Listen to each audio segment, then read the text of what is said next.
sigaw ni Roque ulit ngayon. Ng putik na 'tong si Roque ano. Kasya ba 8 ang ano dito kay Roque talaga? Ang 8 ang taba, ng hotdog! Hotdog, yung kulay pula, yung tender juicy, wag kung ano-ano ang iniisip nyo na ipapasak sa bunganga ni Roque.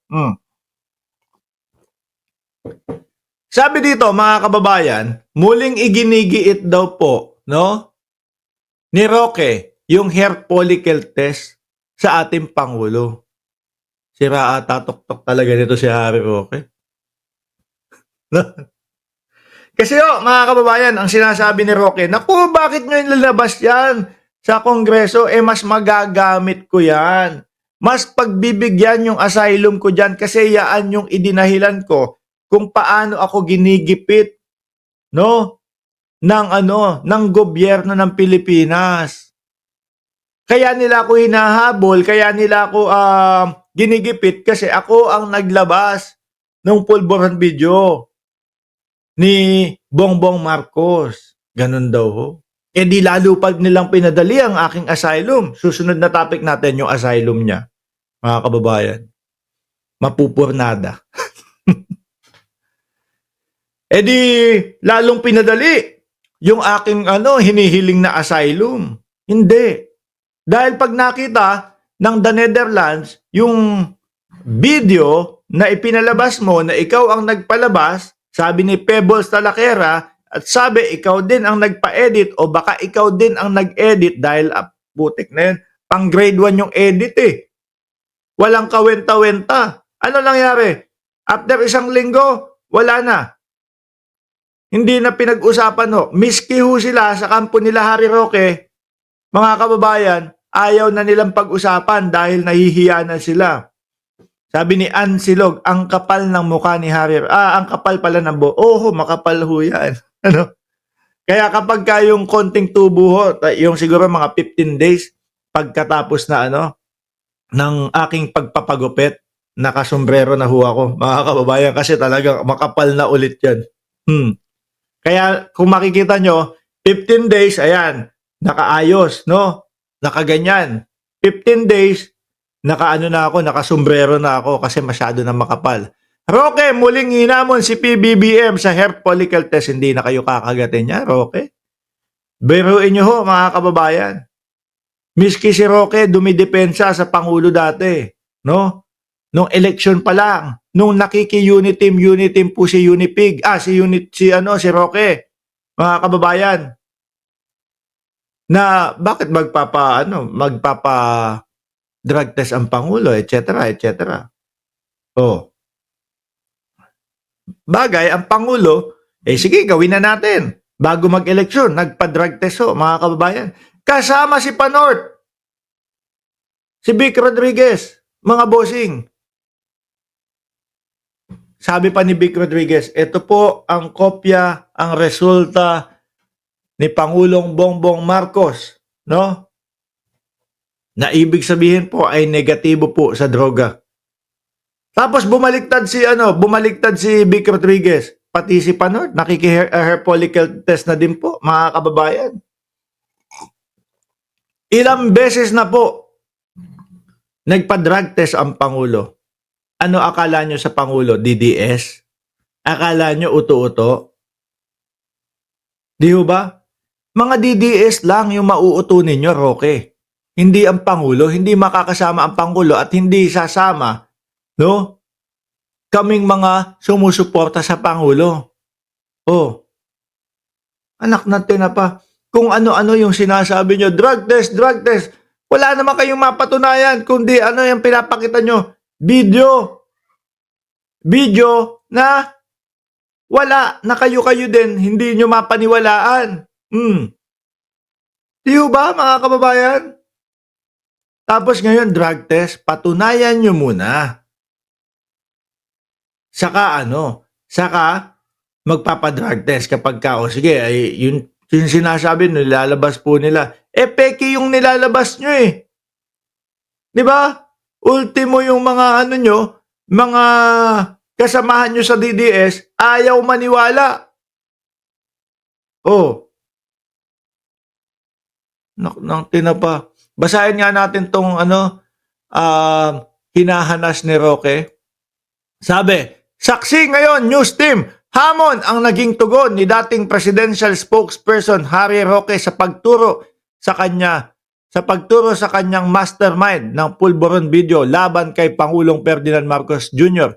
Inulit ni Roque ang hamon na sumailalim sa ang Pangulo sa hair follicle test upang patunayan, no, na hindi siya gumagamit ng droga.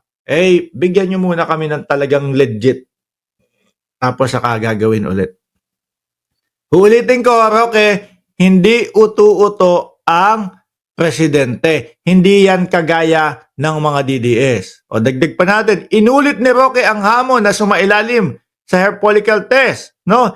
Sabi ni Roque daw dito, hindi po yan conclusive, pero alam nyo sa batas, ang tawag dyan is yung totality of evidence. And mayroon talagang basehan. Saan ang basehan ninyo? Wala. Chismisan ninyo nila Maharlika. Basehan para paniwalaan natin ang talagang wala sa tamang pag-iisip ng presidente. Sira ata tuktok nito eh. Wala pa sa tamang pag-iisip ang presidente sila nga ho ito. O yung kasapakat mo, yung kasama mo, vice-presidente, nagbabanta sa buhay ng ng Pangulo, asawa ng Pangulo, at pinsan ng Pangulo. Yun ba ang nasa tamang pag-iisip? Yan si Maharlika. Puro kasinungalingan ang pinagsasasabi. Walang basihan. Nasa tamang pag-iisip yan. Yung pagpapaturok mo. Yung paglabas mo ng basa kasama si A.R. de la Serna. Travel companion kasi may sakit. Imbis na misis mo ang kasama mo. Si de la Serna. Tama ba yun? Diba? May joint account pa kayo? Anong kabaklaan yun? Anong kabalbalan yun? Sabi nga ni Jaime Santiago ng NBI. Di ho ba mga kababayan? Hindi na po bago ito sa pananaw ng taong bayan kung sino ba talaga ang utak o nagpakalat ng pulburon. Di ikaw, video na ito. Ang sinabi ni Presidential Communication Office Undersecretary Palas, si Atty. Claire pala, hindi na po bago ito. Si Atty. Claire Castro nagsabi nito, hindi na po bago ito sa pananaw ng taong bayan kung sino talaga ang utak o nagpakalat ng fake pulburon video. Di si Roque, mga kababayan. Makapal ang mukha nitong si Roque. Nung nandiyan ho siya, sa side ni dating Pangulong Duterte, mga bossing, siya mismo ang nagsabi, hindi dapat magpa-drug test ang Pangulo. Nagpa-drug test ba si Digong? Hindi nga di ba? Sinisigaw din ng sambayan ng Pilipino yun. Magpa-drug test, ipakita sa amin ang resulta. Dinipensa, sinangga ni Roque, hindi dapat magpa-drug test ang Pangulo. Ano tong kaartehan ninyo mga DDS? Di ba? Biruin nyo mga kababayan, nung panahon nila, namamayagpag sila, no? Ang dating Pangulong Duterte, hindi nagpa-drug test. Si Pangulong Bongbong Marcos, 2 beses nagpa-drug test. Hanggang ngayon, gusto nilang utuin sa pagpapadrug test. Nakita nyo yung kaibahan ng dalawa, ano? Panahon ni Pangulong Bongbong Marcos, eto naman po ang issue mga kababayan is tungkol po doon sa pag-aresto sa dating Pangulo. Inimbitahan po yung kanyang mga executive. 2 beses dumalo yung kanyang mga executive. Halata na nga po natin na lalo, actually, kagandahan po yung pangalawang pagdalo nila Boying Remulla, nila General Torre. Nakita natin, nahalata ho natin mga kababayan na yung pambubuli talaga ng Senado. Pero nung panahon ng dating Pangulong Duterte tungkol ho sa Parmali, mismo ang dating Pangulong Duterte ang nagsabi, huwag niyong atinan diyang hearing na yan. Nakakita niyo yung pagkakaiba? No? Tapos tatanungin ho ng mga DDS, tatanungin ni Robin Padilla, demokrasya pa ba tayo, tol? Parang mas walang demokrasya at walang transparency sa panahon ng dating Pangulong Duterte kesa naman ho ngayon. Diba? Randy, good evening MR, just subscribe. Salamat po. Sabi ni Puting Ahas, pag si Diggs nag-drug test, ang resulta, addict. Kaya manyakis Diggs addict din eh. Anyway,